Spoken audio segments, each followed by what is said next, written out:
welcome back, you beauties. If you're wondering why I've got this look on my face, my whole body just went, oh. JP Cooper just started sound checking in our studio. You don't understand.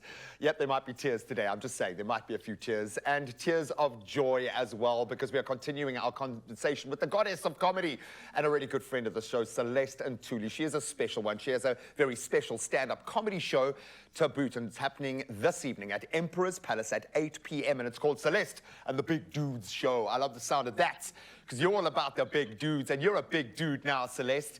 I've got to ask you, because as I understand it now, you've got a book release touted for next year.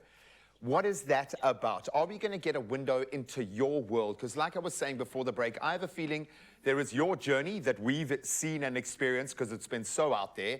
And then there is a personal journey of growth and development. What has that journey been like? And what is this book all about? Well, the book is about how I viewed life, but the context is under the Black love, you know. Whenever you talk about Black love, people think of so many things that it's hard to come by, and it's always politicized than understood. So I come from a huge family, a mom and a dad, and 8 kids, so there's like 10 of us, yeah, in one household, and rural areas. So that has given me a different view, because my mom is from a family of 11, so I have a lot of cousins and a lot of, you know, nieces and nephews. So that the book is taking a look at all those dynamics of family love, friendship love, love of self, how we view this world in terms of Black beauty, you know. I have chapters on traveling. So it's just an antidote of all the things. It's not really like this is how Celeste grew up and this is where she goes and that, but it's about these views that I've shared. And I'm big on love, and I'm big on Black love, and I'm big on Black and proud situations, and loving the skin, your body things. So all these views on different topics are covered in the book. So I've got 10 chapters on all each, and of course there's a bit of humor, a bit of, you know, my thoughts. Although it was such a scary thing to write a book, I think to talk is easy. That's why I say they say talk is cheap. I understood. Well, that being said, because going through a process like this, you've got to become quite vulnerable, and it gets very real very quickly when it dawns on you that other people are actually going to be taking this on board. You're representing now not just yourself, but the narrative that you're delving into. What did you learn about yourself going through this process of self-reflection? Was there a standout moment where you're like, wow, I'm actually different to who I thought I was, or I'm better than I thought I was, or what was that big take-home for you?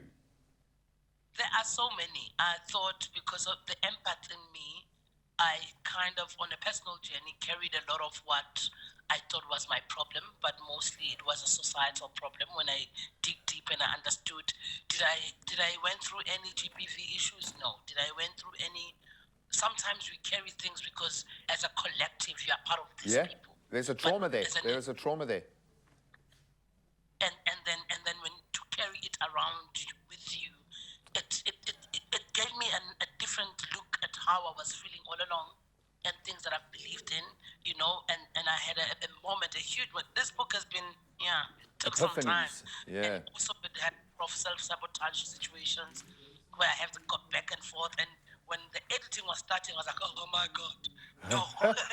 Because now other people have to read them. And So what you're telling me is this book might never come out, that you're going to just be back and forth with your editor for about 20 years? Definitely coming out now. I had to have this one advice from my publisher who said to me, listen, a book and whatever that you're going to say in it, it's a moment in time. For sure. It doesn't necessarily be in stone, and you are that forever.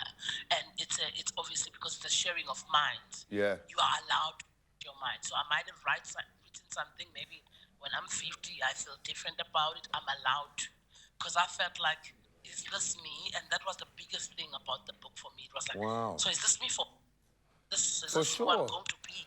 But I realized no.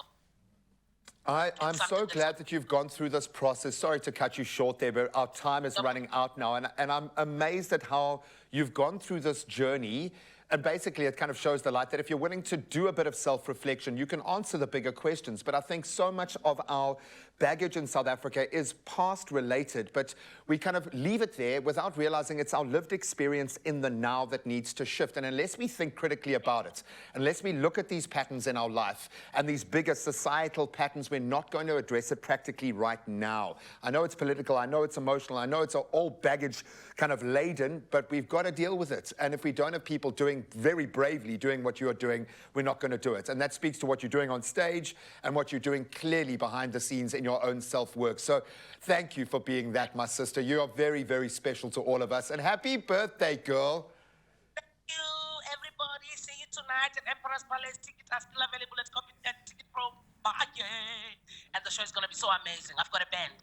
Oh, she's got a band, but she still promises she's not going to sing, okay, which in my case would be a reason to go there, me promising not to sing, but she might. And of course, she's brought along a stellar lineup of massive comics. Some you might know, some you might not know. All of them you need to know. And it's going down at Emperor's Palace, 8 p.m. tonight. Celeste and the Big Dudes Show. Go and get your tickets. We love you, Celeste. Thank you so much. Mwah.